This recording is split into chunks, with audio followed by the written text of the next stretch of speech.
escuchando La Trastienda con Ramón Fernández.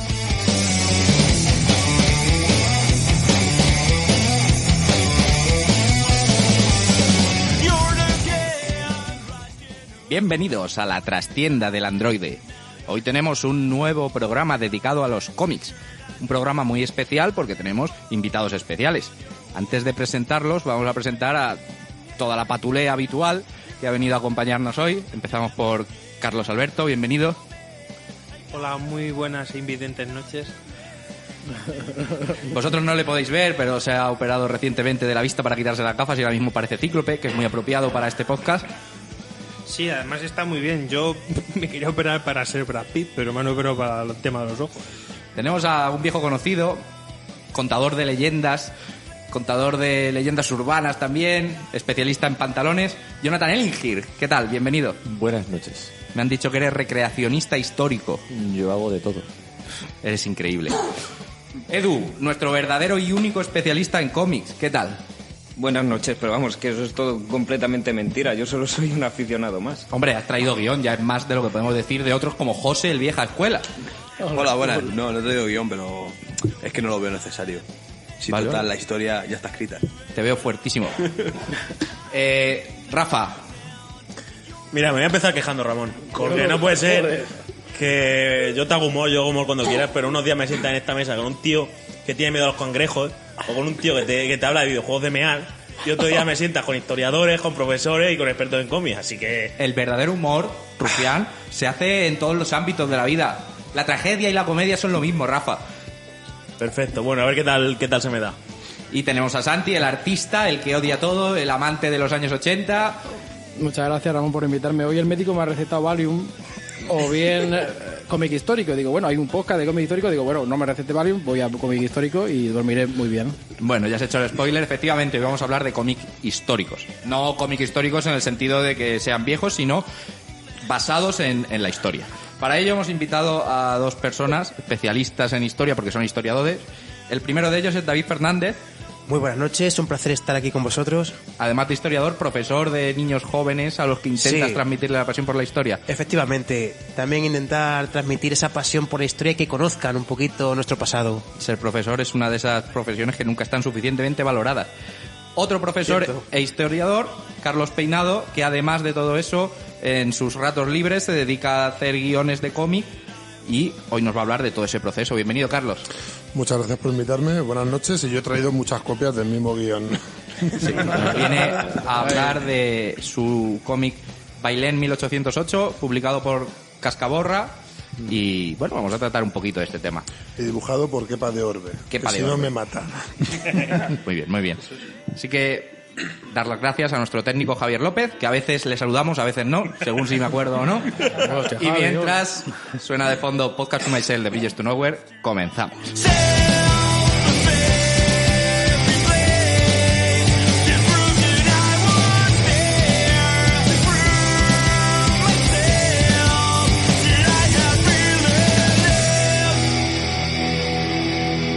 Estás escuchando La Trastienda con Ramón Fernández. Comenzamos. ¿Qué vamos a tratar hoy? Vamos a hablar de dos temas relacionados con el cómic. Por una parte, cómo es el proceso de creación de un guión, de un cómic. De ello nos hablará Carlos Peinado dentro de unos instantes. Y también de los cómics históricos. Tenemos aquí a Edu, que se ha preparado una introduccióncita muy chula. Edu, ¿qué es un cómic histórico? Para aquel que nos esté oyendo y no sepa a cuáles nos referimos. Sí, pues vamos a ver, yo estaba escogiendo unas cuantas obras para hacer un breve resumen, porque claro, cómic histórico, cuando tú me lo dijiste, pues rápidamente pensamos en las típicas batallas importantes, o a lo mejor en una época como la Segunda Guerra Mundial, pero realmente como cómic histórico podríamos meter en ese saco muchísimas cosas más. Entonces, pues por eso he escogido aquí algunas obras para hablar de ellas, o bueno, más que hablar, simplemente mencionarlas. Rebuscando, pues he pensado que el primer cómic que podíamos catalogar histórico podría ser El Príncipe Valiente de Harold Foster, que se creó en 1937. ¿Por qué? Pues porque era una serie de aventuras caballerescas ambientadas en la Edad Media, en la época del rey Arturo. Y bueno, era un cómic que tenía un dibujo, la verdad es que fabuloso, ¿no? Tenía una ambientación muy cuidada a nivel de lugares geográficos, de personajes, de vestimentas y demás, pero luego era una serie de aventuras que mezclaba alegremente hechos históricos con muchos elementos fantásticos o estaba llena, por ejemplo, de anacronismos. Aparecían personajes juntos que no debían aparecer, porque tampoco la intención de esa obra era hacer historia, sino simplemente contar una historia de aventuras. Siguiendo esta línea de cómic de aventuras, pero que se desarrolla en un contexto histórico, pues en la BD, en el cómic europeo, tenemos muchos ejemplos. Podemos hablar de Asterix, de Lucky Luke, de Tintín, de Corto Maltés o del Teniente Blueberry. Títulos que creo que no necesitan presentación. Que hoy vamos a hablar, no tiene por qué ser historia 100% realista, sino que cogemos un marco histórico y ahí desarrollamos una aventura. ¿Tú aceptarías eso también como cómic histórico? Por ejemplo, Asterix. Sí, porque introduce una etapa. Es decir, tenemos que recordar que el cómic no es ensayo histórico. Es divulgación, y como divulgación cualquier cosa que anime a una persona a saber más, siempre y cuando tenga un mínimo de historia, aunque haya muchos chicos que crean que Julio César fue emperador por culpa de Asterix, pero al menos le suena a Julio César. Entonces veo más positivo que negativo. Muy bien. Aceptamos, sí. Edu, venga, sigue. Sí, no, efectivamente, es que luego también es cierto que con el paso del tiempo el cómic se ha ido abriendo más. Y también se ha buscado otro tipo de cómics, otro tipo de géneros y también mayor rigor histórico. De hecho, se han esforzado en utilizar el medio del cómic también, ya no solo para contar aventuras, sino también para contar hechos históricos con la mayor rigurosidad. Yo, por ejemplo, pues mira, para dar así algunos nombres, pues para que veáis cómo ha podido esto expandirse. Podríamos mencionar Las Águilas de Roma de Marini, que esa está ambientada en el Imperio Romano. También tenemos Northlanders, donde Brian Wood pues, nos habla de distintas épocas de los pueblos vikingos. También encontramos cómic históricos de España, ¿no? Por ejemplo, Los Surcos del Azar o la balada... ¿Cómo se llamaba? La balada de... Hay uno muy bueno también, Bailén 1808. Bailén 1808, exacto, que tenemos aquí exacto. A Carlos Peinado, Paracuellos, bueno, hay unos cuantos. También otro que podríamos catalogar histórico, creo yo, 300. Ahí hay un debate interesante que ahora hablaremos con David. Eso es, porque al final interpreta su batalla de las Termópilas. Vamos a acabar el resumen. Sí, y ahora luego también género bélico, por ejemplo, Garth Ennis con sus historias de la guerra. Érase una vez en Francia, ¿no? Que en clave del género negro nos habla de la historia de Joanovici. También encontramos cómics biográficos, ¿no? Por ejemplo, Goya, lo sublime terrible, que nos habla de la figura de Goya. O, por ejemplo, Las Meninas, que nos habla de Velázquez y del proceso creativo que dio a luz... por su famoso cuadro Las Meninas. Osamu Tezuka, Osamu Tezuka, un grande. También interpretó la vida de Buda en el cómic que se llama Buda. Y más interesante todavía que el de Buda es Adolf. Adolf también, efectivamente. Una referencia en la Segunda Guerra Mundial en Japón. Buenísimo cómic. Sí. También, por ejemplo, mira, yo para mí histórico 100%, From Hell de Alan Moore, porque ahí es una ficción, pero el propio Alan Moore se encarga de contarte absolutamente toda la documentación y todo lo que él ha investigado y te lo cuenta y luego rellena esos huecos con ficción. Es una forma de acercarte esos hechos de una manera interesante de leer. Para los interesados en From Hell, recordar que en un anterior podcast nuestro contertulio Santi recomendó From Hell durante 20 minutos para luego decir al final que era infumable y que no había quien se lo leyera. No. Había quien se lo leyera, porque me lo leí yo, pero era infumable. Prosigue. Pero me lo fumé. Prosigue. Y nada, o ya, a ver, los que seguramente todo el mundo conozca, por ejemplo, Maus o Persépolis. Pues para mí todos estos cómics muy diferentes entre sí, con intenciones distintas, con géneros distintos, pues todos son históricos a su manera. Y para mí esto lo que demuestra es que el cómic es un medio excepcional para divulgar la historia y para acercar a la gente la historia de una manera interesante. O sea, que tenemos un marco amplísimo donde realmente el 80%, por poner un número, son recreaciones no fidedignas, más divulgativas, y luego habrá unas que sean más especializadas. 300. David Fernández. Sí, efectivamente, cómic histórico de divulgación de Frank Miller. ¿Hasta qué punto es histórico, David? Pues en realidad te cuento una batalla que existió, eso sí, pero poco más. Los espartanos, gracias a eso, son muy conocidos, gracias al cómic, pero claro, como suele pasar, tiene más ficción que realidad. Desde el punto de vista histórico, esos espartanos que nos representan desnudos y van bien armados, con su coraza, que bien puede ser metálica, o bien el linotórax, que era con capas de lino para proteger. Imaginaos que si no llevaban eso, muy expuesto en una batalla, a ir desnudo, por ejemplo. Lo mismo el escudo, las señales del metal en el brazo sin proteger, imaginaos. Desde esos uniformes, por no hablar de los persas. Esa imagen de Jerjes lleno de piercings por todas partes, que no tiene nada que ver como era en realidad. Realmente es más parecido al del Street Fighter. A Saga. Sí, pero con grandes barbas, rizadas, además. Como 4 metros de brazo. Exactamente, te pone muy exagerado, ¿no? A Jerjes, por ejemplo, al rey de los persas. O esos inmortales que no se los ve el rostro con las máscaras. En realidad, los inmortales sí que se los veía la cara. Iban con una túnica colorida, dependiendo del regimiento que llevaban, tenían unos colores, y con su arco y sus armas. Pero no, ni eran monstruos como en la película, ni iban con la cara tapada como el cómic. De hecho, incluso el nombre de inmortales viene porque siempre había el mismo número, 10.000. Si morían, se los reemplazaba para que siguiese habiendo 10.000, de eso el nombre de inmortales. Vamos a ver, Carlos, Santi. Bueno, yo creo que siempre que hablemos de un cómic hay que hacer una balanza. Es decir, lo que aporta positivamente para la historia y lo que aporta negativamente. Y si lo que aporta positivamente es dar a conocer una etapa histórica, aún tiene que ser muy malo lo otro. Es decir, si por ejemplo pues, hubiesen puesto que hubiesen ganado la batalla de las Termópilas, lo malo excedería lo bueno.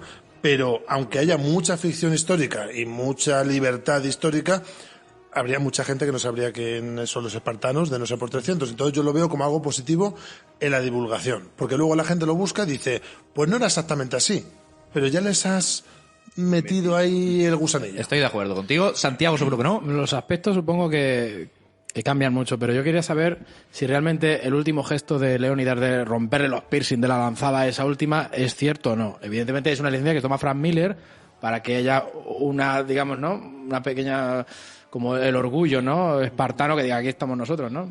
Efectivamente, de hecho, según la historia, Leónidas fue de los primeros en caer en la batalla. Y los demás lo que hicieron fue formar alrededor del cuerpo para que no cayera en manos de los persas.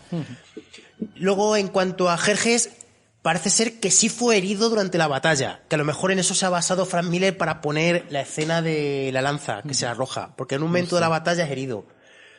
Pero Leónidas es de los primeros en caer, los demás se ponen junto a él para que el cadáver no caiga en manos de Jerjes, pero mueren todos y al final, de hecho, sí cae en manos de Jerjes, que le decapita y le pone la cabeza en una lanza, como ejemplo de como un escarnio.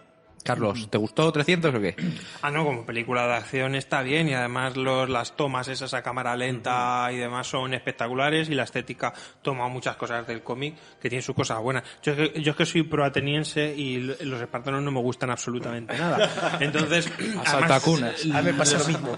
No, en realidad es al contrario. O sea, los asaltacunas eran los espartanos porque estaban sometidos a un régimen tal absurdo donde había ser homosexual no es ni bueno ni malo ahora, ¿vale? Entiendo que a lo largo de otras épocas en la historia se ha visto mal, ¿no? Pero los que realmente eran homosexuales eran los espartanos porque ellos solamente estaban juntos hombres con hombres. Y además ellos tenían que hacer cosas tan absurdas como forzar que entraran y violaran a sus mujeres dentro de parte de sus ejercicios militares. Bueno, hay una cosa que no aparece en la película que para mí es de las cosas más chulas, ¿vale? Y es que Esparta tenía 2 reyes, no tenía uno. Y mientras un rey estaba haciéndole la guerra a Jerjes, el otro rey estaba negociando con los malos, con los persas, ¿no? Por decirlo de alguna forma. Bueno, sí, los malos. Pues al fin y al cabo los otros eran los europeos, estaban defendiendo un estilo de vida europeo, por decirlo de alguna forma, ¿vale? Bueno, pues eso no aparece. Y una última cosa, no solamente había 300 espartanos, había 300 ciudadanos espartanos, que después llevaban, como es lógico normal, toda una suerte de gentes que les llevaban el tema logístico y demás, porque en 300 aparece un tío tocando la flauta, que eso es la logística que hay. A ver, los historiadores se me revelan. Adelante. Efectivamente, 300 espartanos junto con sus hilotas, sus esclavos personales que también luchaban. Y también luchaban. luego iban 700 tespios, Eso es. luego iban 400 tebanos, y no me acuerdo cuántos de otras ciudades, pero en realidad era un buen contingente lo Sí, que que fue. además los tespios yo creo que se quedaron hasta el final y también Sí, los murieron. tespios murieron todos No, también, murieron todos, sí. los otros no, pero los tespios murieron. Los tespios todos. murieron todos, sí, es cierto. Antes de pasar con otro tema, porque si no nos tiramos 1 hora con 300, pregunta histórica. Si quieres puedes meter aquí algún sonidito histórico, Javi. ¿Es cierto que los espartanos lanzaban a los niños que nacían mal por el barranco o es leyenda? Sí, es cierto. En el monte Tejeto, cuando se le examinaba al niño, y si el niño era lo suficientemente fuerte para poder tirar adelante, le dejaban. Si no, eran arrojados. Eran arrojados y se los abandonaba. Generalmente se los abandonaba, no sé, para que lo cogieran y acababan siendo esclavos. Seguramente lo cogían un campesino y siguen siendo esclavos. Otras cosas que tenían muy duras era la cripteia, que era la policía de los espartanos, la cripteia. Que para entrar en la cripteia tenían que ir una noche de luna llena, matar a un esclavo y llevar la cabeza a la asamblea. Entonces, para eso esa era la forma de entrar en esa policía, en la cripteia. O sea, eran unos muy duros. Tenían que permitir, como decía Carlos antes, que violasen a sus mujeres y aguantarlo. Además, ver cómo violaban a sus mujeres. Eran los primeros cucol. Eso hay una descripción en los enemigos del comercio de Antonio Escotado, las 30-40 primeras páginas, porque Antonio Escotado es pro ateniense, porque él enfrenta a la sociedad militar clerical, que sería Esparta, contra una sociedad comercial, que sería Atenas, ¿no? Y además lo explica muy bien. Una cosa rapidísimo que me gusta mucho de 300, ¿vale? Porque yo soy practicante de artes marciales, me gustan las artes marciales. Nosotros pensamos que las artes marciales vienen de China y demás. En realidad las artes marciales, y 300 te lo enseño un poco, lo que están haciendo esos espartanos que se están dando de hostias en la arena y demás, que parece una especie de MMA a la antigua, eso es el pancracio. Y seguramente las artes marciales modernas nacen en Grecia, que era lo que aprendían los hoplitas, cuando se quedaban sin armas tenían que matar al otro, como pudieran, ¿no? Entonces, esto lo lleva Alejandro Magno hasta la India, y es ese primer indio que llega al templo de Shaolin, que es Bodhiarma, Durma Daishi, o como lo quieras enseñar, que es la historia que te enseñan en el Kung Fu. Seguramente este tío aprende esas cosas que lo simula después con los 12 primeros animales del Kung Fu y demás. Quien en realidad transporta eso, lleva eso, son los ejércitos de Alejandro, y son los verdaderos creadores de las artes marciales. Y si no, desmiénteselo. Si no, defiéndelo. Carlos, estamos aprendiendo hoy, José. Estamos aprendiendo. Vamos a entrar con el tema interesante. Carlos Peinado, tú has guionizado ya bastantes obras. Sí. A ver, en el mercado como tal de guión de cómic tengo ahora mismo 11. Pero obviamente también he hecho pues mucho fanzine, mucho autopublicación, tiras cómicas con una revista que ya no existe, que era Criatura, que se hacía en Illescas, y demás, ¿vale? Porque no se empieza con un cómic de 60 páginas, como podéis entender. Es decir, yo hice primero un cómic con 14 años, se llama Vainilla Chocolate Team, con mi hermano, de coña, de un policía chino y uno negro que se infiltraba en el Ku Klux Klan, y era de eso, era un cachondeo, de hecho lo sigo teniendo ahí. Luego te copió la idea sí. Infiltrados en el clan. Sí, lo único que lo nuestro es de 1994, yo creo que fue antes, pero por eso. Y bueno, el caso es que eran pues cosas ridículas, dibujos y tal. Luego empecé en el 2006 a hacer guiones un poco más en serio, me metí en la Asociación de Autores de Cómic de España y me piqué para intenté hacer cómics de estos larguísimos de 150 páginas, se lo llevabas a una editorial y decía no. Y entonces aprendí mucho gracias a esa gente de que hay un proceso, empecé a hacer historias cortas, aprender muchísimo, me autopubliqué un pequeño cómic, ese cómic llegó a un editor, a Luis de Verbum, y me dijo, tráeme proyectos. Le llevé 5, los primeros 4 me dijo que no, y el último me dijo que sí, que era adaptar la Ilíada al cómic para chavales de entre 12 y 16 años.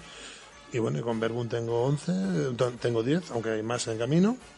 Uno con Cascaborra y otro con Eremite, que sale ahora en marzo. Bueno, yo sé que aquí todos somos consumidores de cómic, algunos menos, como Rafa. ¿Cuántos cómics te has leído? Qué vergüenza. Bueno, pues un total de unos 7, de los cuales 5 han sido históricos, Ramón. ¿Y los otros 2? Los otros 2, pues mierdecilla de cómic infantil, rollo Spiderman y cosas así. Ah, entiendo, vale. Pues sé que aquí todos los lectores habituales de cómic seguramente tengan muchas dudas del proceso de creación de un guión. Me decía Santi hace poco que Marvel tenía un proceso especial al principio. Claro, yo quería contraponer un poco el tema del proceso Marvel, que sabemos desde los años 60, en el que hay una historia, ¿no? Y a mí me sorprendió mucho cuando leí la biografía de John Romita, que hablaba de que él tenía que dibujar unas cosas sobre las que el guionista tiene que meter el texto. O sea, en un guión en el que impera la acción hasta para el guionista. O sea, el guionista tiene que ver... vamos a ver, hay una descripción de la acción. Y en esa descripción de la acción, el escritor, que se supone que es un trabajo importante, tiene que introducir chistes... Bueno, yo hablo de Spider-Man, ¿no? En concreto. Tiene que introducir los chistes en torno a la acción y coordinar eso, ¿no? Me sorprende un poco que quería preguntarle a Carlos si en el histórico tú, en el proceso que has tenido de trabajo, evidentemente así no va la cosa, ¿no? La historia... Depende totalmente del guionista y del dibujante. Yo, por ejemplo, a mí me gusta hacer... yo hago 3 guiones por cada cómic. Me parece una tontería, pero yo hago primero un guión puro, que es la historia, dividido por las páginas. Luego divido cada una de las páginas por más o menos qué quiero contar, plan mucha acción, poca, número de viñetas y demás, y luego hago un guión técnico. Entonces tengo que hacer el trabajo por triplicado, pero eso ayuda mucho. Es como hacer un boceto antes de dibujar. Y entonces a mí sí me gusta pues poner tipos de plano, a veces deja más libertad. Una viñeta, una splash page, pues le das unas cuantas ideas, pero tienes que dejarle libertad. Pero otras veces no, otras veces es claramente, oye, mira, y detrás se ve a un tío mirándole, ese tío es muy importante porque sale dentro de 7 páginas que le hace una emboscada y tiene que salir. O él lleva un hacha que luego se la va a lanzar a un tío. Eso es muy importante. Pero hay gente que no. Yo conozco un guionista que en 2 páginas te mete un guión de 60 páginas. Y cosas como página 1, un montón de cosas, texto, ya está. Y te pone así un montón de cosas. Edu, tú eres de esas pocas personas que se leen los bocetos de guión que hay en los cómics tochos. Yo personalmente, bueno, la paso la página, sí, pero... Sí, lo suelo hacer. Y de hecho, mira, uno de los guiones que me leí, que la verdad es un rollo insoportable, fue el de La visión de Tom King. Porque me sorprendió mucho ver ahí la importancia que tenía el trabajo de Gabriel a la hora de la grandeza de ese cómic.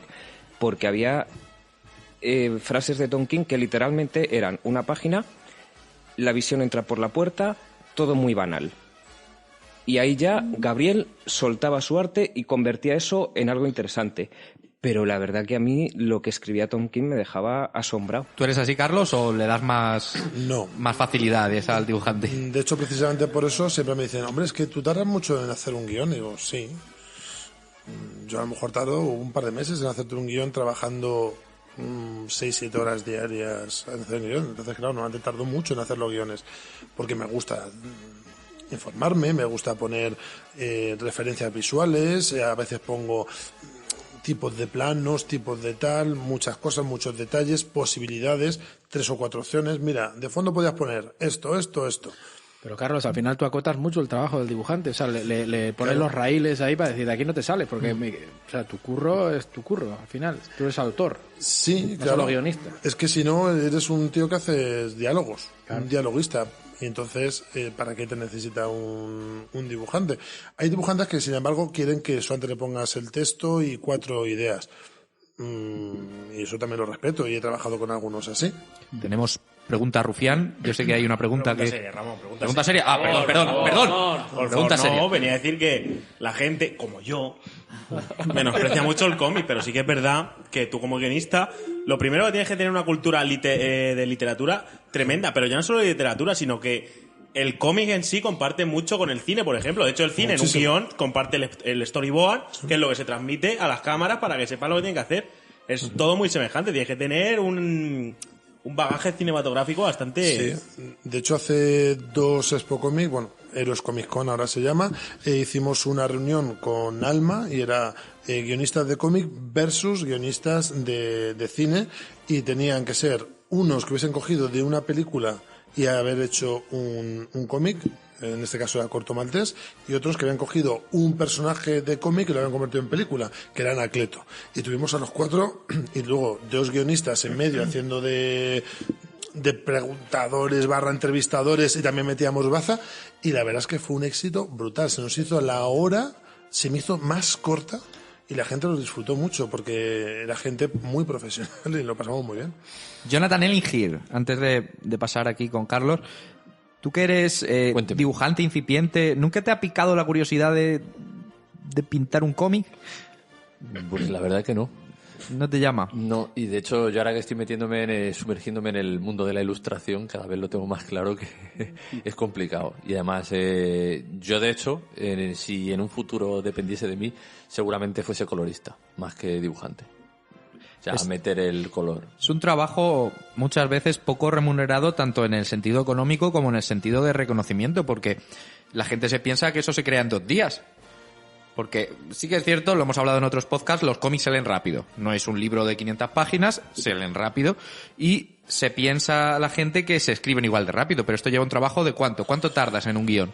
Depende del cariño que le quieras dar y de la documentación. Por ejemplo, es mucho más difícil cuanto menos de ficción es, o sea, si a ti te dicen, te metas todo el mundo, puedes ir muy rápido. Pero claro, si te tienes que basar en un hecho histórico, por ejemplo en Bailén, es que te tienes que leer muchas cosas de Bailén antes siquiera de plantearte la historia. Tú no puedes decir, mira, voy a escribir sobre una chica que tiene poderes, no. Automáticamente te cortan. Una chica que ve la guerra como pierde España, no, porque Bailén no pierden. Tienes que estar muy documentado antes siquiera de coger la idea. Luego coger una idea que case. Luego, si tú metes ficción, esa gente que se meta a los mundos mágicos y tal, es más fácil que sean más rápidos. Yo soy muy tardón. Pero una cosa, a la hora de decidir de entre toda la cantidad de eventos históricos que hay, o sea, tú, por ejemplo, cuando empiezas a hacer un cómic, te tiene que aportar una cierta épica eso que vas, ¿no? O sea, de hecho, históricamente tiene que tener una cierta épica, algo que roce, no la fantasía, pero sí lo épico, ¿no? Para transmitir al público algo interesante, porque hay mogollón de hechos históricos que son un rollo. Por supuesto. A mí me dicen, oye, mira, tienes que hacer un cómic sobre el cambio de vestimenta que se hizo en el siglo XVI y yo no lo cojo. O sea, porque no me llama la atención. Es un rollo potencial ahí, increíble, Carlos, estás perdiendo lectores. Dios mío, vale. Hay mucha gente que le mola ahí. Habrá gente que le guste, pero para eso haces un cómic para el Museo del Traje y te forras, pero aquí no. Yo al menos no. Si sale en teta, yo lo compro ya. Decido la moda y tal, pero me pones ahí un par de viñetas bien puestas y tal. Eso está en la historia. Carlos, preguntitas. Yo tengo una pregunta que va compartida a Carlos y a Santi, porque los dos son creadores, ¿no? ¿Y cuál es la liturgia? Yo como lector tengo una liturgia, ¿no? Pues ¿cuál es vuestra liturgia a la hora de crear? ¿Qué hacéis? ¿Cuál es vuestra rutina? Yo tengo 3 liturgias. Joder, ya me ha ganado, en serio. Tengo mi libreta de ideas y de chorradas que tengo escrito desde eso te lo voy a copiar, Malcolm X Blanco, ¿vale? Biografía no oficial, ¿de acuerdo? Hasta páginas enteras que he llegado a dibujar. Eso lo puedo hacer en cualquier lugar, eso tal. Luego está escribir, que siempre necesito estar sentado, por ejemplo, en un sitio, pues tranquilo, no puedo tener la tele de fondo ni la radio, tengo que estar yo escribiendo. Y luego está el guión técnico, que tengo que tener hojas al lado para dibujar. Porque muchas veces digo, ¿cómo va a quedar esta viñeta? Y me hago un pequeño boceto. Entonces necesito tener realmente mucho espacio, porque el otro, a lo mejor en una biblioteca me puedo sacar el ordenador, escribir un rato. Pero el otro necesito estar en mi sitio, que además es el mismo sitio donde pinto miniaturas, ¿vale? Tengo un sitio para pintar miniaturas que voy quitando bandejas, la bandeja de una cosa y la bandeja de otra. Y entonces tengo útiles para dibujar, para hacer, que a lo mejor son 4 líneas, pero digo, a ver, ¿qué quiero que vea el otro? A veces no, a veces primer plano y dice esto, ¿vale? Pero a veces digo, este plano, sobre todo cuando hay violencia, para que no quede planos muy raros como 2 tíos de perfil pegándose, que a mí eso lo odio, ese rollo que es muy manga, 2 tíos corriendo con línea en movimiento, a mí no me gusta, entonces tengo que uno delante, otro detrás en diferentes niveles y me lo tengo que dibujar porque si no, no lo veo. Antes de pasar a otra cosa, una pregunta rápida, Carlos. Pues está de Santi. Sí. Una pregunta rápida, Santi. Yo tengo una duda antes de pasar a Santi. Tú cuando empiezas a escribir una historia, ¿ya sabes todo lo que va a pasar en la historia? Te lo digo esto a nivel de que yo ponerme a escribir siempre lo dudo. O según te pones a escribirla, dejas que vaya surgiendo. Pues yo empiezo de una forma muy rara. Yo siempre empiezo por el final. Es decir, yo para escribir cualquier cosa, relato corto, teatro, tal, tengo que saber qué es lo que se tiene que llevar el lector o el público. Es decir, quiero saber qué tengo que contar. Plan, voy a contar una historia que termina con un tío venciendo, un tío muriendo pero aprendiendo algo o lo que sea. Y empiezo siempre por el final. Soy a lo mejor raro, pero siempre además le recomiendo a la gente que empiece por el final. Porque si sabes lo que quieres contar, es más fácil ponerlo de medio y ahí puedes cambiar cosas. Se lo he oído a muchos guionistas, eso sí. Cada uno tendrá su forma. Santiago, artista, ¿cómo Mi es tu liturgia? empieza yendo al supermercado a comprar unos botellines, ¿no? Y bueno, vamos a ver, ¿no? No, en serio. Pues a mí me ha encantado. Tenía que haber continuado No, por sí, ahí porque me últimamente parece sí, mágico. últimamente Me sí. quito hasta la gafa. Y todo, esto ayuda un poco, así que voy a... Bueno, no, yo... No sé, yo llevo 25 años dedicado a esto de mierda, ¿no? De crear y... y ya tengo la mente, ya la autosugestión ya es inherente a mi mente y ya solo tengo que abrir la puerta del subconsciente y sale toda la basura que tengo dentro, tanto de vivencias personales como de cualquier cosa que haya pasado hace 5 minutos. O sea que todo está en mi mente dedicado a sacar. Esa es la liturgia. O sea, Bueno, me parece increíble. ese es el rollo. Eso me Y parece botellines mágico, también, ¿no? ¿eh? O sea, Está muy bien desarrollada. y botellines Le funcionan. voy a copiar la liturgia. Qué buena, la pero liturgia con buena. vino. Yo creo que hay un par de preguntas más que todos queremos saber antes de pasar a los cómics históricos en sí. Lo primero es el tema monetario, ¿verdad? ¿Es posible vivir de ser guionista en España, de cómic? Vaya, a ver, sí y no, ¿vale? Si no comes y no tienes casa, sí. Vale, a ver, yo hace el año pasado en Aeros Comic Con di una charla de el guión de cómic, una historia de amor, se llamaba así, y de hecho a la gente le gustó mucho. Y yo empezaba diciendo lo contrario que Neil Gaiman. Neil Gaiman dice, deja tu trabajo y lánzate a crear, porque el hambre te va a dar alas. Yo digo, no, ten un trabajo para crear lo que tú quieras. Si tú tienes un trabajo que te guste y que obviamente que te permita sacar 3-4 horas diarias para trabajar, yo creo que un guionista puede sacarse un sobresueldo bastante interesante, ¿vale? Yo lo máximo que he sacado de un cómic es un anticipo de 1.000 y pico euros. Por meses de trabajo. Y hay algunos guionistas que me dicen, oh, qué guay. Digo yo no podría vivir de esto, ¿vale? A mí me aportan muchas otras cosas, ¿vale? Más que lo económico. Aún así, con ese dinero, bueno, eso va para comprarme una tablet y volver a dibujar. Con eso os lo digo todo, ¿vale? La tablet está buenas.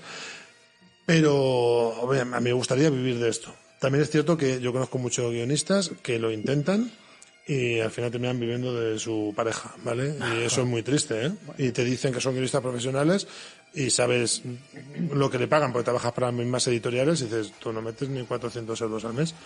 ¿Hay que salir de España para triunfar? Para ser, a ver, ojalá no, pero sí. Entre otras cosas también porque vivimos en un mundo así, es decir, te metes en... Nosotros, por ejemplo, en la editorial esta que vamos a hacerlo, vamos a traducir a varios idiomas. Alemán, inglés, francés y japonés. Para intentar moverlo por más sitios, porque en Amazon se puede vender mucho y te llevas un porcentaje mayor, aunque sea más barato, por las ventas digitales que por otras. Entonces, intentar en un mercado de 46 millones de personas, que ¿cuántos serán lectores? Ojalá 4 millones, y estoy dando muy por arriba. 4, estamos de acuerdo en 4. 4. O 4, sin millones, ¿vale? ¿Y cuánta gente se va a comprar tu cómic y tal? Hombre, es complicado. Vivir de esto es muy difícil. Por ejemplo, daros cuenta que yo, por ejemplo, por cada cómic de Editorial Verbum que se venda, que yo solamente voy a royalties, no me pagan ningún anticipo, a mí me tocan 37 céntimos de euros después de quitar los impuestos. Entonces, claro, para conseguir 3.000 euros, que yo dedico a lo mejor 3-4 meses mínimo a un guión, tendría que vender 10.000 copias. Y no hay esa tirada. Y 3.000 euros tampoco te vale 3 meses de trabajo. Pues estoy hablando de trabajo en serio. A lo mejor tardo 6 meses porque hay a lo mejor una semana que no puedo, pues estoy de evaluación. Pues mi trabajo es lo primero. Yo soy profesor en un colegio de aquí. Puedo hacer publicidad. Ten en cuenta que esto lo escucha gente de todo el mundo. Por eso, estupendo. Y una pregunta, hablando del tema de ese. Sabemos que hay muchos autores que se han tenido que ir a Francia, autores españoles, a lo que es el cómic europeo, que al fin y al cabo es lo que vende por Europa. hablando. Pero, por ejemplo, un Ibáñez, un Jan, esos están aquí. Pero al final estamos hablando de 2, 3, poco más. No, hay más gente, es decir, hay mucha gente que sí que puede vivir de esto, pero el problema es... Paco Roca. Claro, es lo que estamos hablando, que al final tienen que ser prácticamente los famosos que conocemos todo el mundo. Sí, y que venden mucho. Claro. Es muy sencillo. Pero es por el nombre al final. Claro. Bueno, además de la calidad, evidentemente. Si tú vendes 200.000 de lo que sea, puedes vivir de eso. Sí. Y punto, ¿vale? Claro. Rafa, 5 cómics. Uno de ellos ha sido Bailén. Sí. Los otros 4 hentai. Históricos, pero hentai. Hentai histórico. No, además él odia los dibujitos Hentai chinos. de samuráis. No, a ver, yo me quito el sombrero ante Carlos porque ha hecho el único cómic que para mí es respetable, que es el histórico, porque a muchos de esta mesa os gusta el cómic infantil, el cómic de superhéroes, o no superhéroes, porque luego siempre te viene el típico imbécil, el típico payasete, de no, si no te gustan los superhéroes, lee a Batman. Ya, lo que hace Batman lo hace mi tío Paco, ¿verdad, imbécil? Lo que hace...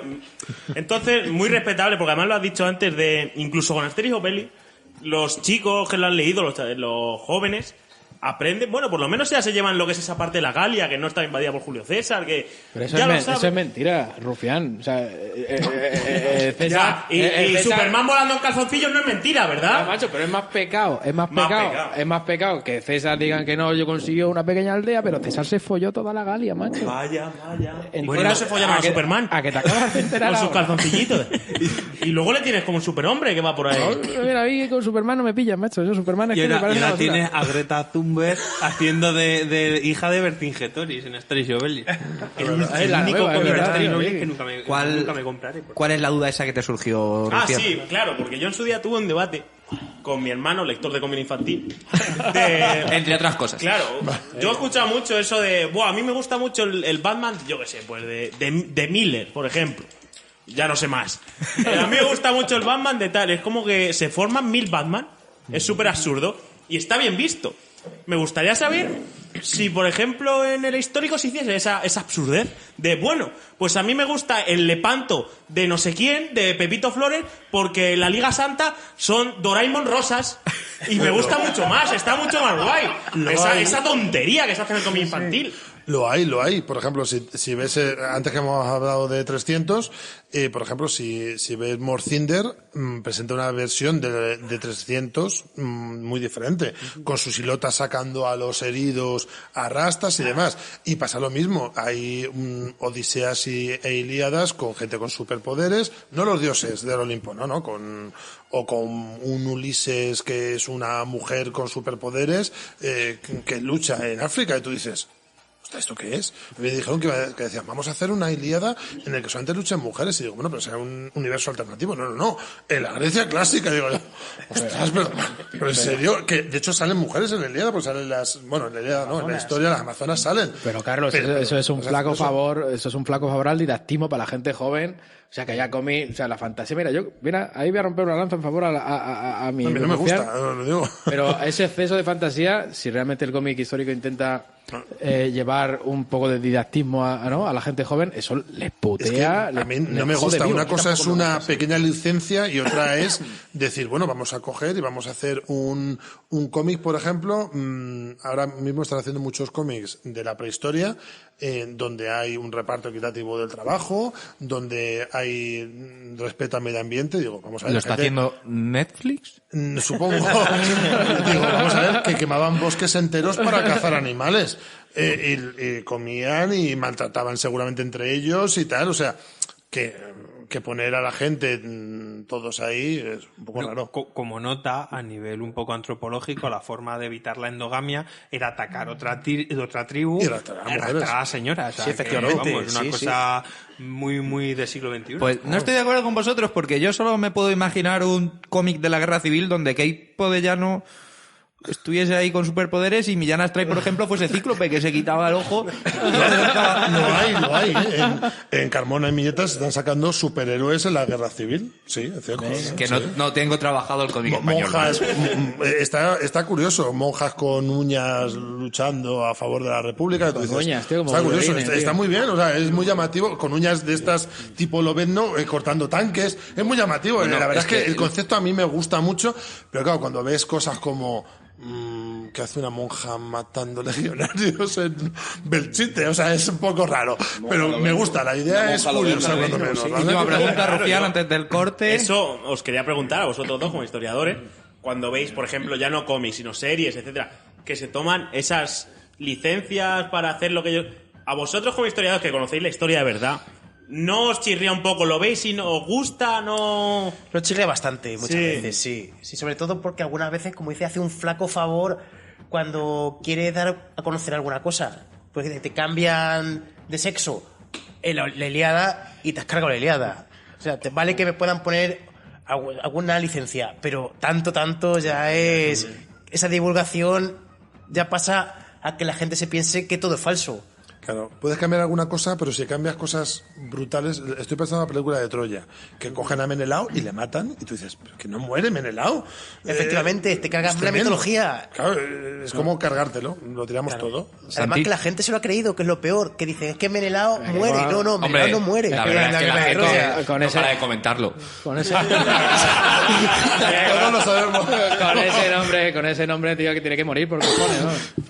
Una pregunta para Carlos, quería hacerle. Estamos hablando de esas licencias que nos tomamos muchas veces, ¿no? En el terreno literario, ¿no? Quería saber, en este cómic de 1808 y tal, ¿qué licencias has tomado para darle ese puntillo? Pues algunas. Por ejemplo, el personaje María Duarte es un personaje heredado de otro cómic de 1808 Madrid, ¿vale? Estos son muy malos poniendo títulos, no es para... Como es una serie, ¿vale? Llevamos 19 ya. Pues claro, algunos son usando personajes para crear una saga. Entonces, cogí una historia popular muy curiosa sobre María Bellido, que le pasa una cosa y trabajé sobre ello. Y me dijeron, ¿por qué no cambias a María Bellido por María Duarte? Me pareció estupendo. Igual que alguna pequeña licencia, pues con las horas, empieza la batalla por la noche, pero hago que amanezca un poco antes de lo que amanecería realmente, para que haya más luz. Para darle... Pero he intentado no tomarme licencias grandes porque entonces, por ejemplo, si hubiese puesto que pierden la batalla de Bailén, pues me sentiría un traidor a la historia. Es decir, para eso hago la historia de universo alternativo Zailén, ¿vale? Y pongo a ratones contra gatos matándose. O sea, si vas a toquetear tanto la historia que la vas a tergiversar, pues cambia el mundo, ¿vale? Carlos, Ya que lo estás cambiando. tú como historiador, mientras escribías el guión, ¿has tenido miedo de los que podríamos definir como tal historia? Que llegara algún recreacionista napoleónico, por ejemplo, a decirte, Como Jonathan. ese uniforme no era así, eso no estaba ahí. Miedo no, pánico. Me hicieron una entrevista en la radio de Bailén y me tendieron trampas. Cosas como, bueno, ¿y qué opinas de cómo llevó la batalla in situ Castaños? Y yo, no, Castaños no llegó a la batalla. Me hacía preguntas. Pues claro, con Castaños es fácil, pero cuando te decía, ¿y qué opinas del teniente tal? La verdad es que no, tal. ¿Y cómo que no sabes? Si hay un libro buenísimo que se llama El teniente tal y no... Digo, pues no lo he leído. Ah, es que no existe. Me ponía trampas el tío. Estaba con unos nervios diciendo, este cabrón, perdonad. Una cosa es que digas, oye, ¿y qué opinas de que Castaño no llegase a la batalla? Pero te Y dijo otra si es le ponerme gustó el trampas. cómic, porque a lo mejor lo que quería era boicoteártelo. No, además me dijo, ¿y cómo que sin ser de Bailén has escrito? Digo, porque tengo un ordenador y deditos. Oiga, que no hace falta ser de allí. Que esto es muy importante. Claro, a lo mejor Está buscaba muy un bien poco pelear por lo local. Pero es como si decimos, vamos a hacer una batalla de recreación en Talavera y tienes que demostrar que tienes 8 apellidos talaveranos para combatir. Oiga, no seamos tan tontos, por amor de Dios. Asiente Jonathan Elingir, debe ser que también tienes más experiencias con la radio de Bailén. No, la verdad que no, gracias a Dios. El tema es, sobre todo, es que dentro de lo que es la línea del el figurante de recreaciones, sí que hay una rama que es muy histórica y completamente defendible hasta tal punto de salir mal con los compañeros. Porque, claro, imagínate, y como estaba comentando Carlos, hay distintas fuentes. ¿No has leído el libro de tal? Pues es como que ya no lo que vas a hacer o lo que vas a argumentar no tiene sentido, ¿no? Entonces, una de las cosas que me llama mucho la atención, que de acuerdo hay uniformología, ¿es? Sí, que se dedica exclusivamente al tema de los uniformes, etcétera y tal. Y yo tengo un compañero concretamente que es catedrático de universidad y él solo se dedica a ello. Este tipo de cosas me causa bastante, pues que no chirriar, pero sí es cierto que cuando hay un uniforme, yo pertenezco a los voluntarios de Madrid, al segundo regimiento, hay una masacre que caemos todos en Uclés, en 1809, y es curioso porque nuestro regimiento, el uniforme que llevamos, no hay registros como tal del segundo y hay especulaciones. Entonces, en esas especulaciones son muy curiosas porque dentro de gente que tenemos hasta militares, gente de historiadores, etcétera y tal, pues nuestro uniforme es una cosecha de retazos de lo que se cree que pudo ser. ¿Qué es lo que sucede? Que cuando nosotros hacemos las recreaciones nos encontramos con historiadores que nos meten una caña impresionante. A ver, para gente que no sepa de lo que estamos hablando, corrígeme si me equivoco. Si nos referimos al recreacionismo, estamos hablando de tíos mayores que o jóvenes. Bueno, generalmente mayores porque no combatían niños en las batallas. Que os disfrazáis, ¿cómo se disfrazaban? Por ejemplo... No, la palabra disfraz para un recreacionista no existe, ¿vale? Primer encontronazo. Se viste. El recreacionista se viste, no se disfraza. Podríamos debatirlo. Pero ¿os vestís como se vestían en el siglo XVIII? 19, de según la época, ¿no? Nos vestimos conforme a los datos que hay y lo que creemos consideramos. Cuyo traje, en mi cabeza se me abren múltiples preguntas, múltiples opciones, pero la más clara mismo es... En mi cabeza hay dos ligas. El tío que tiene mandar a hacer el traje y el que consigue un traje original de la época que se lo pone. Eso tiene que ser valiosísimo, no existe. Sí, pero eso no existe. Pero sí existe, y yo me meto en el saco, que en mi parte de casaca yo tengo cosido botones originales de la batalla de Talavera. Y eso, claro, ahí hay un escalafón como en todos estos... Sí, es como, mira, ¿has visto el botón que tengo? Mira, y dice, es del regimiento de... Sí, lo tengo. Da igual, porque es un botón francés, ¿sabes? Pero da igual, lo tienes ahí puesto. Y luego en la casaca. recreáis la batalla de forma no violenta, porque no podéis haceros daños de verdad. Eso es relativo. ¿Has sufrido tú en una recreación? Yo sí he sufrido. Y yo soy una persona que aquí la gente no me ve, pero físicamente soy bastante impresionante. Impresionantemente débil. Carlos, ¿quieres? Tiene que rascar un calzoncillo del siglo XIX, una barbaridad, ¿eh? Sí. Lo de dentro que no se ve también es... ¿O no? No. Tramposo. Yo llevo unos boxers. Traidores. Tramposo. Vamos a hacer una pequeña pausa y continuamos hablando de los cómics históricos. Nobody was surprised. You'll do it all again, hurting the ones you love. And you'll pretend. Estás escuchando La Trastienda con Ramón Fernández. You're on a mission and doing fine, and you'll prove everybody wrong. You got no reason. La verdad es que, Johnny, darías para un podcast tú solo. De hecho, puede que luego recurramos a ti para alguna anécdota más del recreacionismo. Ojo, que no disfrazarse de gente de otras épocas. Eso es muy importante, ¿eh? Pero vamos con el que hoy menos ha hablado. José, old school, vieja escuela, lector de cómics desde pequeño. Tú empezaste con Spider-Man y ahora ya te gustan las cosas que publica Yermo Ediciones. Sí, Te has pasado a los cómics caros. Y tú lees mucho histórico. Sí, es verdad. Leo, sobre todo las editoriales que ahora mismo sigo más. Yermo, Pones Moon y Norma.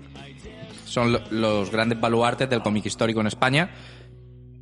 ¿Alguno bueno que puedas recomendar? Hombre, hay muchos buenos. Uno. Uno, solo uno. Empieza por uno. Pues podría recomendar... podría recomendar 1808, Madrid.